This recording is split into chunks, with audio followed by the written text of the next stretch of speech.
দেশে বহিঃশত্রু আক্রমণ করলে প্রতিহত করা হবে বলে জানিয়েছেন সেনাবাহিনীর প্রধান এস শফিউদ্দিন আহমেদ।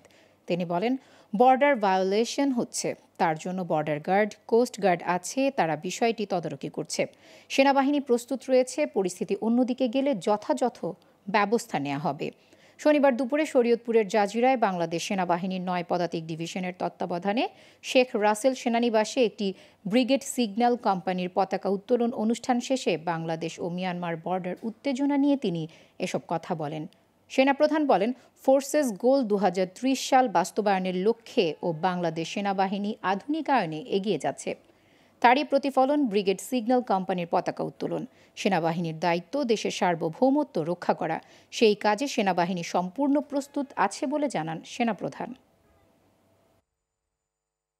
আমরা বলেছি যে আমাদের দেশে যদি বহিঃশত্রু আক্রমণ হয় সেটাকে প্রতিহত আমরা করব, এ বিষয়ে কোনো সন্দেহ নেই।